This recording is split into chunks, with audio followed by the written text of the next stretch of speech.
Pernah nggak sih kalian ngerasa kayak hidup di dua dunia yang berbeda banget?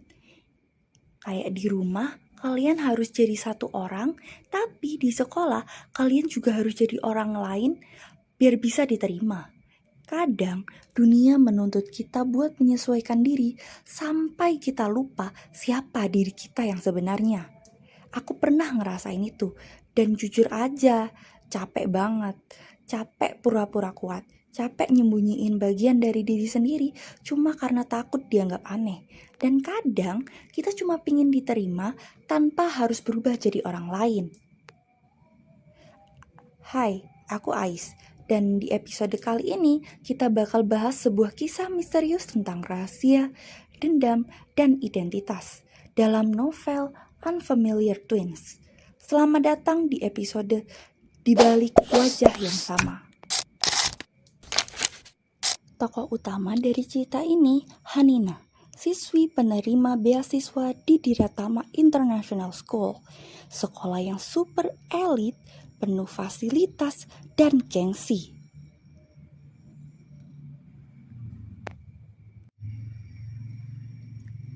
Tapi buat Hanina, sekolah itu justru kayak ujian mental setiap hari.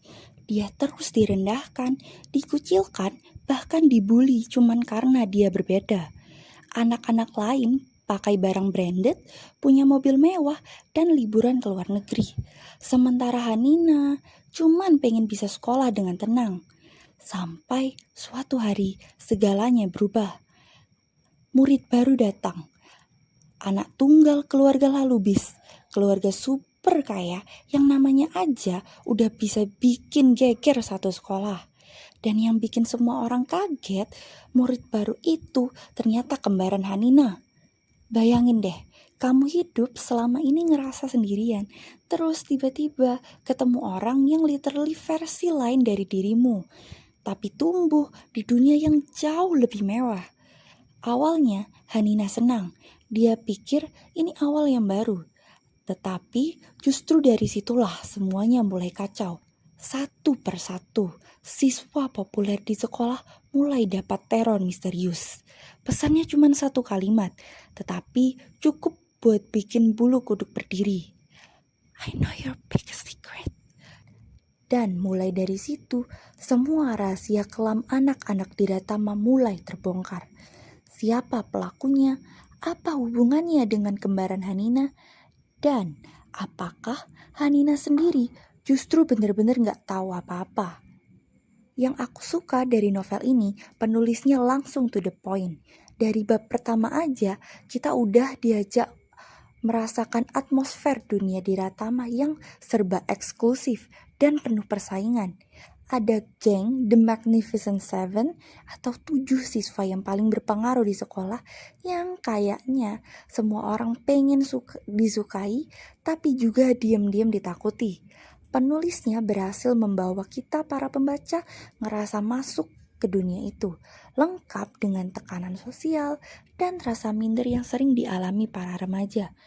Nama-nama karakternya pun gampang diingat dan dialognya terasa natural banget. Tapi yang paling aku apresiasi, gak ada tokoh yang sepenuhnya jahat atau sepenuhnya baik. Bahkan pelaku bullying pun punya sisi rapuh dan alasannya tersendiri. Kadang novel ini bikin aku mikir, mungkin orang yang paling nyakitin kita sebenarnya juga lagi nyembuhin luka yang sama dalamnya. Dan itu yang bikin novel Unfamiliar Twins berasa nyata. Dia bukan sekedar misteri, tapi cermin kecil tentang kehidupan kita sehari-hari. Tentang bagaimana status sosial bisa memisahkan dua orang yang sebenarnya cuman pengen diterima dengan cara yang sama. Kalau boleh jujur, Unfamiliar Twins juga punya beberapa kekurangan.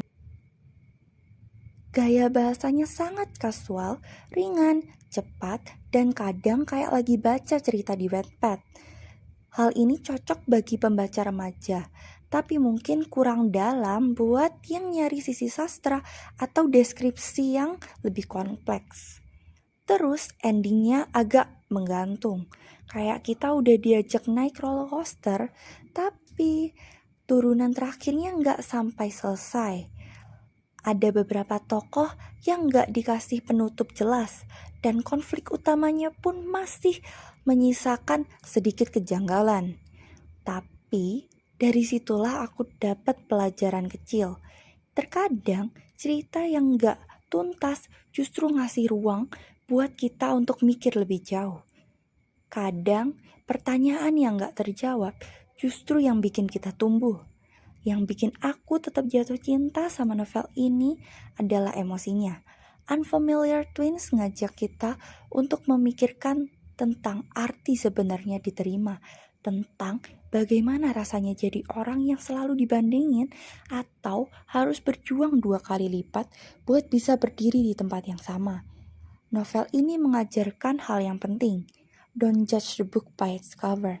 Jangan pernah menilai seseorang dari apa yang kamu lihat, karena kita nggak tahu apa yang dia simpan di balik wajahnya. Setiap orang punya cerita, rahasia, dan luka yang nggak semua orang bisa pahami. Kalau aku harus kasih nilai, mungkin 4,3 dari 5 bintang. Novel ini bukan cuma penghibur, tapi juga mengingatkan kita bahwa jadi berbeda itu bukanlah kekurangan.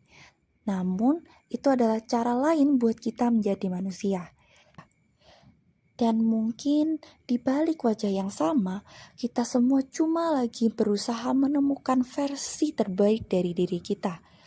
Aku Ais, terima kasih udah mau menemani aku di episode kali ini. Semoga cerita ini bisa jadi pengingat buat kita semua, bahwa kadang yang paling menyeramkan bukan rahasia orang lain, tapi rahasia yang selama ini kita sembunyiin dari diri kita sendiri. Sampai jumpa di episode berikutnya. Selalu ingat untuk jadi diri sendiri.